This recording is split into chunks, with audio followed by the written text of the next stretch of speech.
ഐതിഹ്യമാല അധ്യായം 46. ആലത്തൂർ നമ്പി.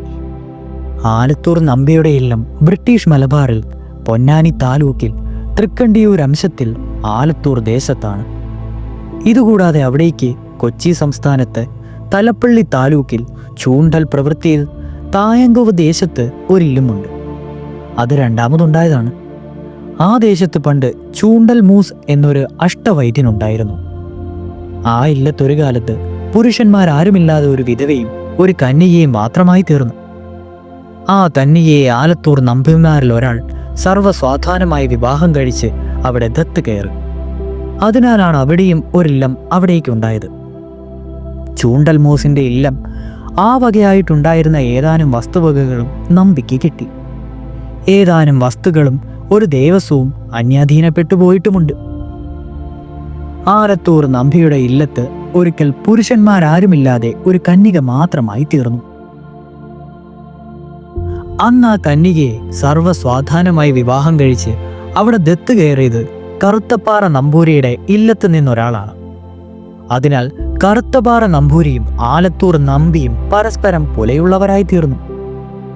ആജമിള മോക്ഷം, ധ്രുവചരിതം മുതലായവരുടെ നിർമ്മാതാവായ കറുത്തപ്പാറ ദാമോദരൻ നമ്പൂരി മരിച്ചിട്ട് അധികം കാലമായില്ലല്ലോ. ആ ദാമോദരൻ നമ്പൂരി മരിച്ചപ്പോഴും ആലത്തൂർ നമ്പിമാർ പുല ആചരിച്ചിരുന്നതായിട്ടാണ് അറിയുന്നത്. അതിനാൽ ഇപ്പോൾ ആലത്തൂർ നമ്പിയുടെ ഇല്ലത്തുള്ളവർ കറുത്തപ്പാറ നമ്പൂരിയുടെ സന്താന പരമ്പരയിൽ ഉൾപ്പെട്ടവരാണെന്ന് വിശേഷിച്ച് പറയണമെന്നില്ലല്ലോ. ആലത്തൂർ നമ്പിമാരുടെ ചികിത്സയ്ക്ക് അനിത സാധാരണമായൊരു വിശേഷണമുണ്ടെന്നുള്ളത് പ്രസിദ്ധമാണ്. അതിനുള്ള കാരണങ്ങളെ സംബന്ധിച്ച് പല ഐതിഹ്യങ്ങളുമുണ്ട്. ആലത്തൂർ നമ്പിയുടെ ഇല്ലത്തിന് സമീപം വൈദ്യൻ തെക്കോവിൽ എന്നു പ്രസിദ്ധമായിട്ടൊരു ശിവക്ഷേത്രമുണ്ട്. പണ്ടൊരു കാലത്തുണ്ടായിരുന്ന ഒരു നമ്പി പതിവായി 2 നേരവും ആ ശിവക്ഷേത്രത്തിൽ പോയി ദർശനം കഴിച്ചു വന്നിരുന്നു. നമ്പി അമ്പലത്തിലേക്ക് പോകുമ്പോൾ വഴിക്കുണ്ടായിരുന്ന ഒരു ഓലിന്മേലിരുന്ന് 2 പക്ഷികൾ കോരുക്ക് കോരുക്ക് എന്ന ശബ്ദത്തോടുകയും അങ്ങനെയുള്ളൊരു ശബ്ദം പതിവായി തീരുകയും ചെയ്തു.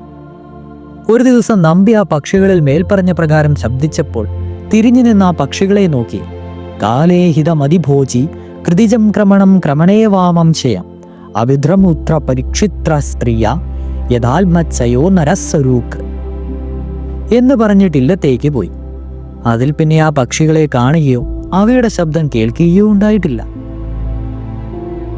കോരുക എന്നുള്ളതിന് അരുക്ക് രോഗമില്ലാത്തവനാര് എന്നാണല്ലോ അർത്ഥം. ആ ചോദ്യത്തിന് നമ്പിയുടെ മറുപടി, വേണ്ടുന്ന കാലത്ത് ഹിതമായതും മിതമായതും ഭക്ഷിക്കുന്നവരും ഊണു കഴിഞ്ഞാൽ കുറച്ച് നടക്കുകയും ഇടതുവശം ചെരിഞ്ഞു കിടക്കുകയും ചെയ്യുന്നവനും മലമൂത്രങ്ങളെ തടുക്കാതെ വേണ്ടുവന്ന സമയത്ത് വിസർജിക്കുന്നവനും സ്ത്രീകളിൽ ആത്യാസക്തി ഇല്ലാതെ അടക്കമുള്ളവനുമായിരിക്കുന്നവന് അവനാരോ ആ മനുഷ്യൻ ആരോഗ്യനായിരിക്കും എന്നാണല്ലോ. ഇതവർക്ക് സമ്മതമായതിനാലായിരിക്കാം ആ പക്ഷികൾ പിന്നെ വരാഞ്ഞത്. പക്ഷികളെ കാണാതായതിനു ശേഷം 2 ദിവസം കഴിഞ്ഞപ്പോൾ 2 ബ്രാഹ്മണ കുമാരന്മാർ നമ്പിയുടെ അടുക്കൽ ചെന്നു. തങ്ങളെ കൂടെ അവിടെ താമസിപ്പിച്ച് വൈദ്യശാസ്ത്രം പഠിപ്പിക്കണമെന്ന് അപേക്ഷിക്കുകയും നമ്പി സമ്മതിക്കുകയും അവർ അന്ന് തന്നെ പഠിച്ചു തുടങ്ങുകയും ചെയ്തു.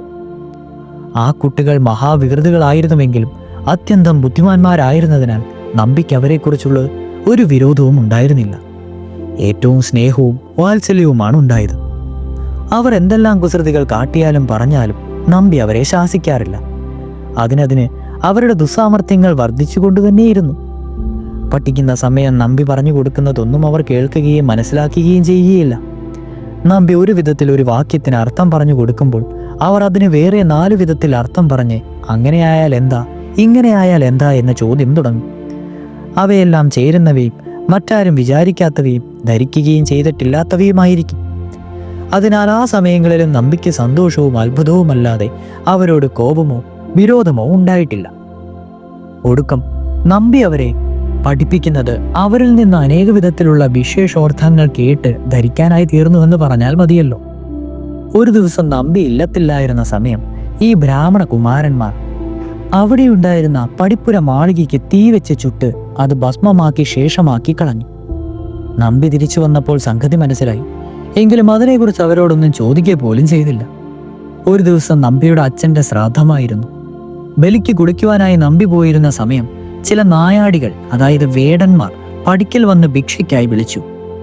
ഈ ബ്രാഹ്മണ ബലമാറന്മാർ ഈ അടുക്കളയിൽ കടന്ന് ബലിക്കായി വെച്ചിരുന്ന കാവ്യൻ അല്ലെങ്കിൽ ചോറെടുത്തുകൊണ്ടുപോയി നായാടികൾക്ക് കൊടുത്തു. നമ്പി കുളിച്ചു വന്നപ്പോൾ ഈ വിവരം അറിഞ്ഞു. എങ്കിലും വേറെ കവ്യൻ വെച്ചുണ്ടാക്കി ശ്രാദ്ധം നടത്തിയതല്ലാതെ ഇതിനെക്കുറിച്ചും ആ ബ്രാഹ്മണ ബാലന്മാരോട് ഒന്നും ചോദിച്ചില്ലെന്ന് പറഞ്ഞാൽ മതിയല്ലോ. പിന്നെയൊരിക്കൽ നമ്പി ഈ ബ്രാഹ്മണ കുമാരന്മാരോടുകൂടി ഒരു രോഗിയെ കാണുന്നതിനായി ഒരു സ്ഥലത്തേക്ക് പോയി. അപ്പോൾ മാർഗമധ്യേ ഒരു ചെറിയ നദി ഉണ്ടായിരുന്നു. 3 പേരും കൂടി അവിടെ ഉണ്ടായിരുന്ന പാലത്തിന്മേൽ ചെന്ന് കയറി ഏകദേശം മധ്യത്തിങ്കലായപ്പോൾ ഈ ബാലന്മാർ നമ്പിയെ പിടിച്ച് പുഴയിലേക്ക് തള്ളിയിട്ടു. നമ്പി നീന്തി അക്കരയിലെത്തി പിഴഞ്ഞു തുടങ്ങി തയ്യാറായി. അപ്പോഴേക്കും ബ്രാഹ്മണ ബാലന്മാരും അവിടെ എത്തി. പിന്നീട് 3 പേര് ഒരുമിച്ച് തന്നെ പോയി. ഇതിനെക്കുറിച്ച് നമ്പി അവരോടൊന്നും ചോദിച്ചില്ല. ഒരു തലവേദനക്കാരൻ തലവേദന കലശാകുമ്പോൾ നമ്പിയുടെ അടുക്കൽ ചെന്ന് പറയുകയും നമ്പി വല്ലതും ചികിത്സ പറഞ്ഞ് അയക്കുകയും അതുകൊണ്ട് കുറച്ച് ദിവസത്തേക്ക് സുഖമായിരിക്കുകയും പിന്നെയും തലവേദന വരികയും സഹിക്കാൻ വയ്യാതെ ആയപ്പോൾ നമ്പിയുടെ അടുക്കൽ ചെന്ന് പറയുകയും പതിവായിരുന്നു.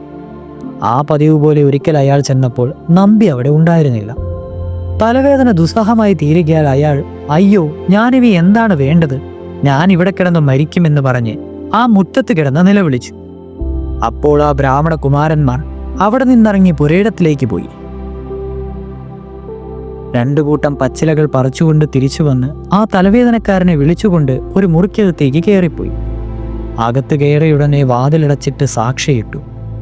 നമ്പിയുടെ പുത്രന്മാരായ ചെറിയ ഉണ്ണികൾ ഇവരെന്താണ് ചെയ്തെന്നത് കാണുവാനായി ആ മുറിയുടെ നിരക്കുണ്ടായിരുന്ന ചെറിയ ദ്വാരത്തിൽ കൂടി ഒളിഞ്ഞു നോക്കിക്കൊണ്ടേയിരുന്നു. അകത്ത് കിടന്ന ബ്രാഹ്മണ കുമാരന്മാർ ഒരു കൂട്ടം പച്ചമരുന്ന് തിരുമ്മിപ്പിഴിഞ്ഞ് രോഗിയുടെ തലയിൽ പുരട്ടി. ഉടനെ തലയുടെ തൊലി ആകപ്പാടെ രോമത്തോടുകൂടി പൊങ്ങി വന്നു. ബ്രാഹ്മണ ബാലന്മാർ ആ തൊലിയെടുത്ത് മാറ്റിവെച്ചിട്ട് തലയോട്ടിയിൽ പറ്റിയിരുന്ന ഒരുതരം ചെറുപ്രാണികളെ തൂത്തുകളയുകയും തൊലിയെടുത്ത് വീണ്ടും തലയിൽ പതിക്കുകയും പിന്നെ ഒരു കൂട്ടം മരുന്നുകൂടെ ഉണ്ടാക്കി തിരുമ്മിപ്പിഴിഞ്ഞ് നീരെടുത്ത് തലയിൽ പുരട്ടുകയും തൊലി യഥാപൂർവം ഒട്ടിപ്പിടിക്കുകയും ചെയ്തു. രോഗിക്ക് തലവേദന മാറി സുഖമാവുകയാൽ വാതിൽ തുറന്ന് പുറത്തേക്കിറങ്ങി ഉടനെ യാത്ര പറഞ്ഞ അയാൾ പോയി. ബ്രാഹ്മണ കുമാരന്മാർ പുറത്തിറങ്ങിയപ്പോൾ നമ്പിയുടെ ഉണ്ണികളെ കണ്ടിട്ട് ഇങ്ങനെ നോക്കിയാൽ കോങ്കണ്ണുണ്ടാകുമെന്ന് പറഞ്ഞുകയും ഉള്ളങ്കയിൽ പറ്റിയിരിക്കുന്ന മരുന്ന് അങ്കണത്തിന്റെ തൂണിന്മേൽ തേച്ച് കളയുകയും അതിന്റെ പിശിട് ആരും കാണാതെ അവർ എവിടെയോ കളയുകയും ചെയ്തു. നമ്പി മടങ്ങിയെത്തി കുളി കഴിഞ്ഞ് അകത്ത് ചെന്ന് പുത്രന്മാരോടും കൂടി ഉണ്ണാനിരുന്നു.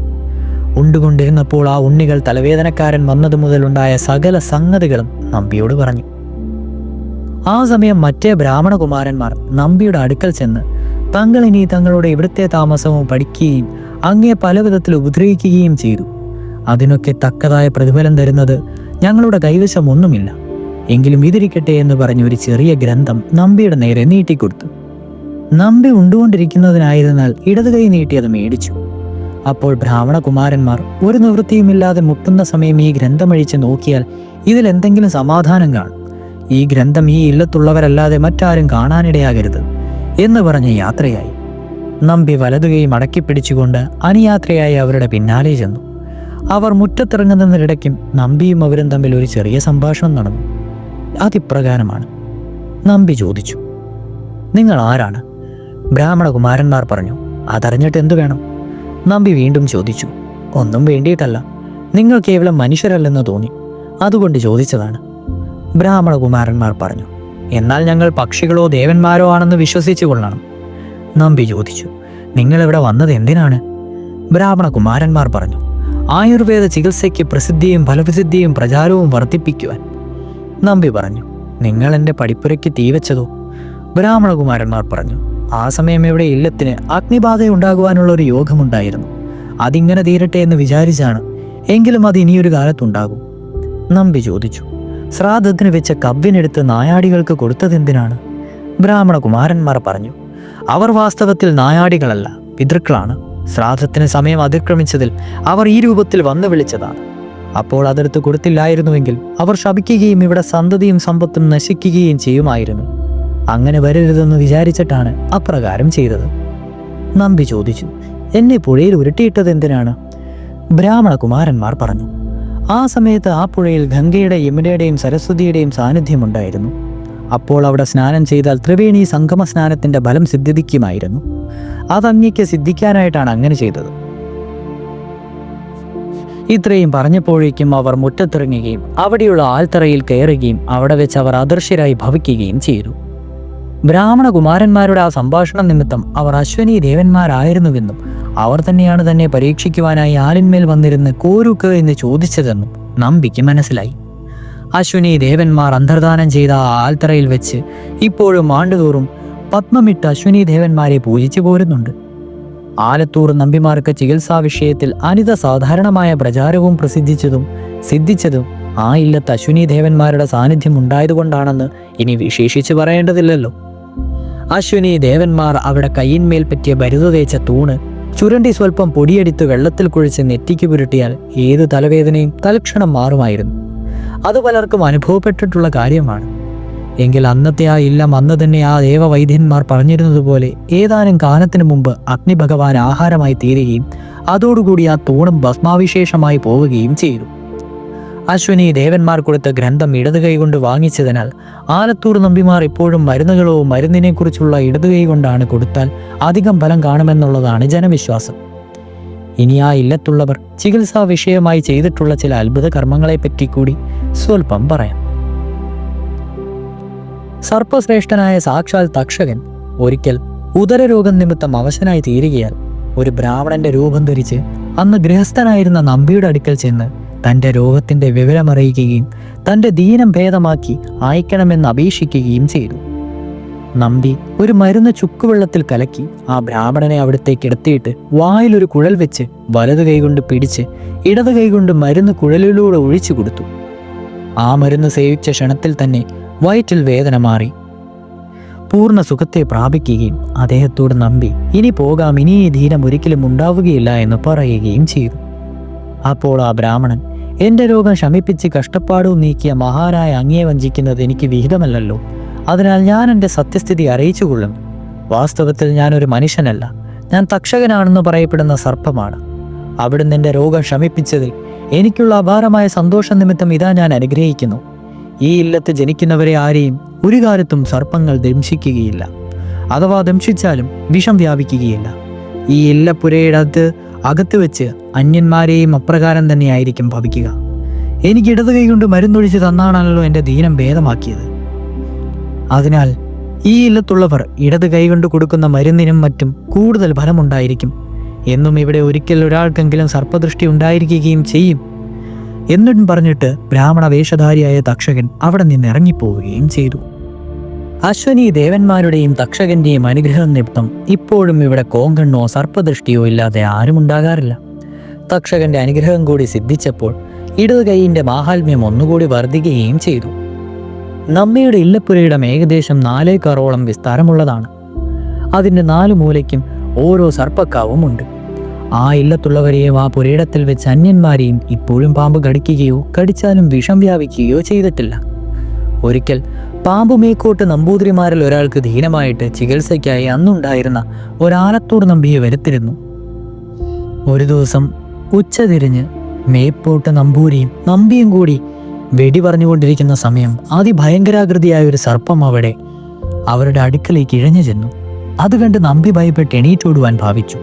അപ്പോൾ നമ്പൂരി ഭയപ്പെടുകയും പരിഭ്രമിക്കുകയും ഒന്നും വേണ്ട, ഇവർ ഉപദ്രവിക്കുന്നവരല്ല എന്ന് പറഞ്ഞു. എന്നിട്ടും നമ്പിക്ക് ഉറപ്പ് വന്നില്ല. സർപ്പം ഇഴഞ്ഞു ചെന്ന് നമ്പൂരിയുടെ മടിയിൽ കയറി കിടന്നു. അതുകൊണ്ട് നമ്പൂരിക്ക് ഒരിളക്കവും ഉണ്ടായിരുന്നില്ല എന്ന് പ്രത്യേകിച്ച് പറയണ്ടല്ലോ. അത് കണ്ടപ്പോൾ നമ്പിക്കൊട്ടും സമാധാനമായതിനാൽ യഥാപൂർവം നമ്പൂരിയുടെ അടുക്കൽ ചെന്ന് തന്നെയിരുന്നു. അപ്പോൾ ആ സർപ്പം നമ്പിയുടെ അടുക്കിലേക്ക് തല നീട്ടി. അത് കണ്ടപ്പോൾ നമ്പി വീണ്ടും പരിഭ്രമിച്ച് എണീക്കുവാൻ ഭാവിച്ചു. അപ്പോൾ നമ്പൂരി, വേണ്ട, അവിടെ തന്നെ ഇരിക്കാം, ഭയപ്പെടേണ്ട, അത് ഉപദ്രവിക്കാനല്ല, അതിൻ്റെ തലയ്ക്കെന്തോ സുഖക്കേടുള്ളതിനാൽ അത് നമ്പിയെ കാണിക്കുവാനായിട്ട് തല നീട്ടിയതാണ് എന്ന് പറഞ്ഞു. നമ്പി സൂക്ഷിച്ചു നോക്കിയപ്പോൾ ആ സർപ്പത്തിൻ്റെ തലയിൽ സ്വല്പം നീരുണ്ട്, അത് ഉരുണ്ടുകൂടി കിടക്കുന്നതായി കണ്ടു. നമ്പൂരിയുടെ വാക്കുകൾ വിശ്വസിച്ച് ഒരുവിധം ധൈര്യത്തെ അവലംബിച്ചുകൊണ്ട് ഒരു കത്തിയെടുത്ത് ആ നീര് കീറുകയും അതിനകത്ത് ഒളിഞ്ഞിരുന്ന ഇല്ലിമുള്ള് എടുത്തു കളയുകയും അവിടെ ഒരു മരുന്ന് പുരട്ടുകയും സർപ്പം പതുക്കി ഇറങ്ങി വന്ന വഴിയെ പോവുകയും ചെയ്തു. ഏതാനും ദിവസം കൊണ്ട് പാമ്പുമേക്കാട്ടാവും നമ്പൂതിരിയെ ദീനം മാറി സുഖമാവുകയും നമ്പൂരി നമ്പിക്ക് പലവിധ സമ്മാനങ്ങളും മറ്റും കൊടുത്തു. അവനെ യാത്രയാക്കി. നമ്പി പോകുവാനായിട്ട് ഇറങ്ങിയപ്പോൾ അനുയാത്രയായി നമ്പൂരിയും പിന്നാലെ ചെന്നു. ആ സമയം മുമ്പ് നമ്പി മുള്ളെടുത്ത് കളഞ്ഞുവിട്ട സർപ്പം അവിടെ വന്നു. നമ്പി നോക്കിയപ്പോൾ നീരെല്ലാം പോയി. വ്രമവും ഉണങ്ങി സർപ്പത്തിന് നല്ല സുഖമായിരിക്കുന്നത് കണ്ടു. ഉടനെ ആ സർപ്പം വായിൽ നിന്ന് മാണിക്കക്കല്ല് നമ്പിയുടെ മുൻപിൽ ഇട്ടുകൊടുത്തു. നമ്പി അത് കണ്ട് സംശയിച്ചു നിന്നപ്പോൾ നമ്പൂരി ഒട്ടും സംശയിക്കേണ്ട, നമ്പി ദീനം ഭേദമാക്കിയതിൽ സന്തോഷിച്ച് സർപ്പം അത് നമ്പിക്ക് സമ്മാനമായി തന്നതാണ്, എടുത്തുകൊണ്ട് പോകാമെന്ന് പറഞ്ഞു. നമ്പി ആ മാണിക്കക്കല്ലും എടുത്തുകൊണ്ട് പോവുകയും ചെയ്തു. ആ നാഗമാണിക്യം ഇപ്പോഴും ആലത്തൂർ നമ്പിയുടെ ഇല്ലത്തിരിക്കുന്നുണ്ടെന്നാണ് കേൾവി. നവയൗവനയുക്തനും നല്ല സുന്ദരനും രസികനുമായ ഒരു നമ്പൂരി കുഷ്ഠരോഗബാധ നിലയിലിരുന്ന് ആ ഒരു ദീനം നിമിത്തം പല വൈദ്യന്മാരെ കൊണ്ട് ചികിത്സിപ്പിച്ചിട്ടും ഒരു ഫലവും ഉണ്ടാകിയാൻ ഒടുക്കം ആലത്തൂർ നമ്പിയുടെ അടുക്കൽ ചെന്ന് വിവരങ്ങളെല്ലാം പറഞ്ഞു. നമ്പി സ്വല്പനേരം മനസ്സിരിഞ്ഞ് വിചാരിച്ചതിന് ശേഷം, ഒരു മുന്നാഴിരി പെരുമ്പൻ നെയ്യെടുത്ത് സേവിക്കാമെങ്കിൽ ഞാൻ ഈ ദീനം ഭേദമാക്കാം എന്ന് പറഞ്ഞു.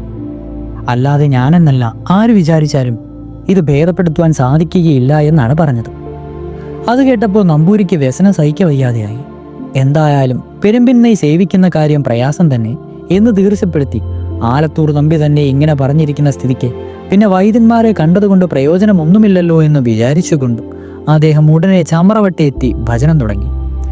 അരുവിചിതറി വീഴുന്നല്ല പോരുതറന്റെ വടകര മരുതിൻ കീഴ് ചെന്ന് ചേർന്നിട്ടൊരു ദൈവം അമരകൾ പലവട്ടം കൈതൊഴിൻ ചമ്രവട്ടം വിലസിന കുലദൈവം താങ്ങുവനകയെന്ന എന്നുള്ള പ്രാർത്ഥനയോടുകൂടി അദ്ദേഹം 12 ദിവസം അവിടെ ഭജിച്ചതിന് ശേഷം ഒരു ദിവസം രാത്രിയിൽ അദ്ദേഹം അമ്പലത്തിൽ കിടന്ന് ഉറങ്ങിയിരുന്നപ്പോൾ ആരോ ഒരാൾ അദ്ദേഹത്തിൻ്റെ അടുക്കൽ ചെന്ന്, പതിവായി രാവിലെ പുഴയിൽ ചെന്ന് കുളിക്കുമ്പോൾ സന്ധ്യാവന്ദനം കഴിഞ്ഞാൽ ഉടനെ പുഴയിൽ നിന്ന് 3 കുടന, അതായത് 2 കൈയും നിറച്ച് വെള്ളം എടുത്തുകൊണ്ട് കുടിക്കണം, അങ്ങനെ 40 ദിവസം ചെയ്താൽ ദീനം ഭേദമാകുമെന്ന് പറഞ്ഞതായി അദ്ദേഹത്തിന് തോന്നി.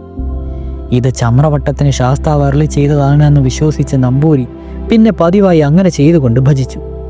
അങ്ങനെ 40 ദിവസം കഴിഞ്ഞപ്പോഴേക്കും ദീനമൊക്കെ ഭേദമായി നമ്പൂരി സ്വസ്ഥ ശരീരനായി തീർന്നു.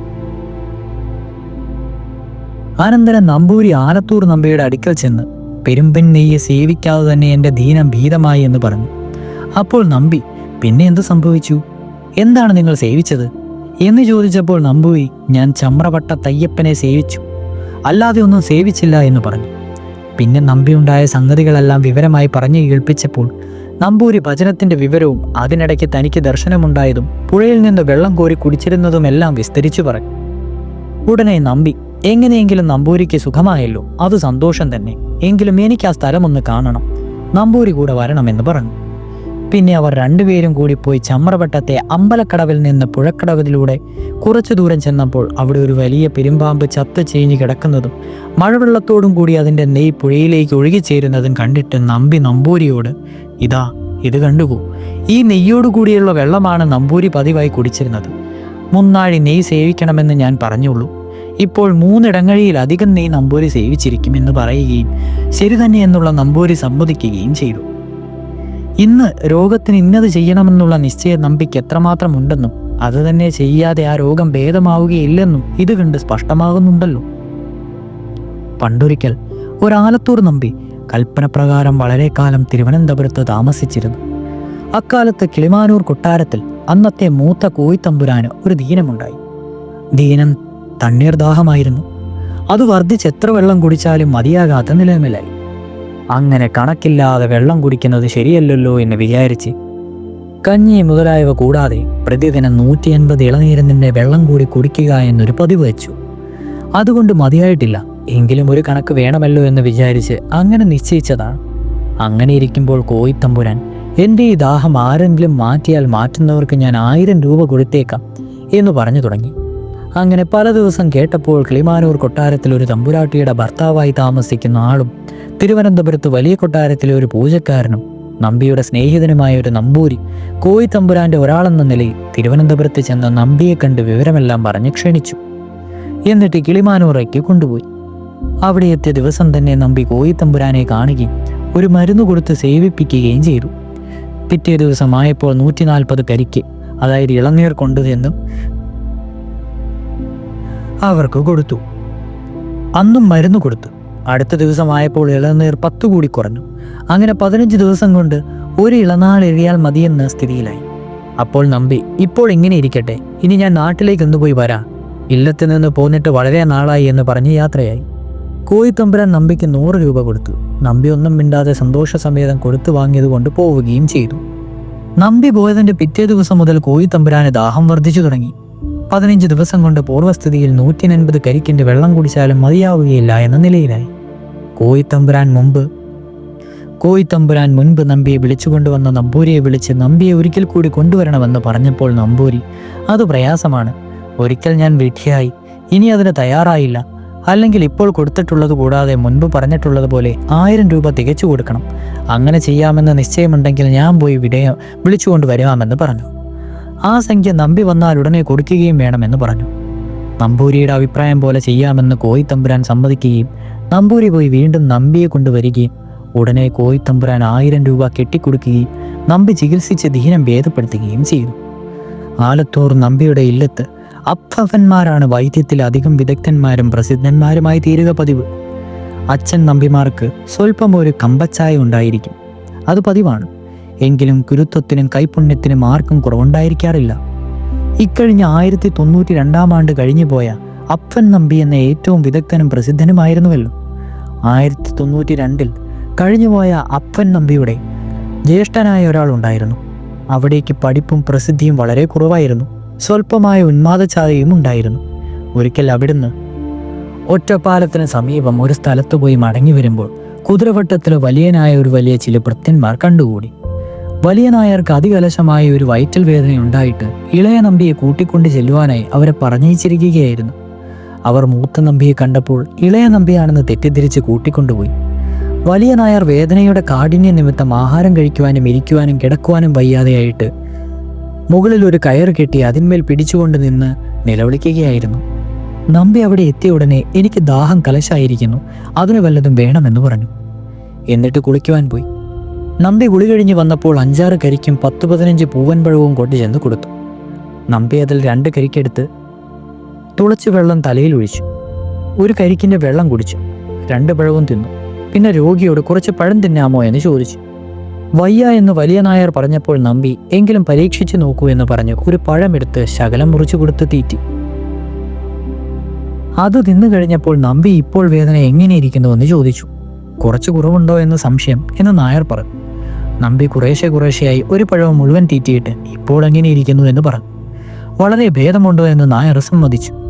പിന്നെ നമ്പി അവിടെ ഇരുന്ന് ഒരു പഴവും കൂടി തിന്ന് ഒരു കരിക്കിന്റെ വെള്ളവും കൂടി കുടിക്കൂ എന്ന് പറഞ്ഞു. അത്രയും കൂടി കഴിഞ്ഞപ്പോൾ വലിയ നായർ, ഇപ്പോൾ വേദന ഒട്ടുമില്ല, എനിക്ക് നല്ല സുഖമായി എന്ന് പറഞ്ഞു. നമ്പി അപ്പോൾ തന്നെ അവിടെ നിന്ന് ഇറങ്ങിപ്പോയി. വലിയ നായർക്ക് പിന്നെ ഒരിക്കലും മരിക്കുന്നത് വരെ വയറ്റിൽ വേദന ഉണ്ടായിട്ടില്ല. മേൽ പറഞ്ഞ സംഗതി ഉണ്ടായത് ഒരു മീനമാസത്തിലാണ്. മധ്യാഹ്ന സമയത്താണ് നമ്പി പോയത്. കുറച്ച് നടന്നപ്പോഴേക്കും വെയിലിന്റെ ചൂട് സമയത്ത് അത് സഹിക്കാൻ വയ്യാത്തതിരിയുന്നാൽ നമ്പി വഴിക്ക് കണ്ട ഒരു പടിപ്പുരയിൽ കയറിയിരുന്നു വിശ്രമിച്ചു. അത് വലിയ ധനവാനായ ഒരു നായരുടെ വീടിനുള്ള പടിപ്പുരയായിരുന്നു. ആ വീട്ടിലെ കാരണവർ കണ്ടാലും കാര്യത്തിനും വളരെ യോഗ്യനും ചെറുപ്പക്കാരനുമായിരുന്നു. എങ്കിലും അയാൾ കുറച്ചു നാളായി ബധിരനായി തീർന്നു. അതിന് വളരെ ചികിത്സിക്കാനുള്ള ആൾക്കാരെ ചെയ്ത് നോക്കിയിട്ടും യാതൊരു ഗുണവും കാണായികയാൽ അയാളും വീട്ടിലുള്ള മറ്റാളും അത്യന്തം വ്യസനിച്ചുകൊണ്ടിരുന്ന അവസരത്തിലാണ് നമ്പി അവിടെ ചെന്ന് കയറിയത്. നമ്പിയെ അറിയുന്നവരായ ആ വീട്ടിൽ ആരും ഉണ്ടായിരുന്നില്ല. അപ്പോൾ നമ്പിയുമായി പരിചയമുള്ള ഒരാൾ ദൈവഗീത അവിടെ വന്നു ചേരുകയും ആ മനുഷ്യൻ ഈ വന്നിരിക്കുന്നത് ഇന്നയാളാണെന്ന് ആ വീട്ടുകാരെ ഗ്രഹിപ്പിക്കുകയും ചെയ്തു. അനേകം വൈദ്യന്മാർ പഠിച്ച വിദ്യകളെല്ലാം പ്രയോഗിച്ചു നോക്കിയിട്ടും ഒരു ഗുണവും ഉണ്ടാകാത്ത സ്ഥിതിക്ക്, വിശേഷിച്ച് ഫലമൊന്നും ഉണ്ടാവുകയില്ലായിരിക്കാം, എങ്കിലും ഇതുകൂടി ഒന്ന് പരീക്ഷിച്ച് നോക്കിക്കളയാമെന്ന് വിചാരിച്ച വീട്ടുകാർ ആ പരിചിതൻ മുഖാന്തരം വിവരം നമ്പിയെ അറിയിക്കുകയും ആ ബദിരനെ കൊണ്ടുചെന്ന് കാണിക്കുകയും ചെയ്തു. നമ്പി ഉടനെ കുറച്ച് കൊട്ടെണ്ണ, അതായത് വിളക്കിലൊഴിക്കുന്ന ഒരുമാതിരി എണ്ണ, അത് വരുത്തി രോഗിയുടെ തലയിൽ തേപ്പിച്ച് വെയിലത്ത് പിടിച്ചു നിർത്തി. തീ പോലുള്ള വെയിലത്ത് കുറച്ചു നേരം നിന്നപ്പോഴേക്കും രോഗി വല്ലാതെ വിഷമിച്ചു. അയാളുടെ കഷ്ടപ്പാട് കണ്ട് വീട്ടിലുള്ളവരെല്ലാം കരച്ചിലും പിഴിച്ചിലും അലയിലും മുറയിലും തുടങ്ങി.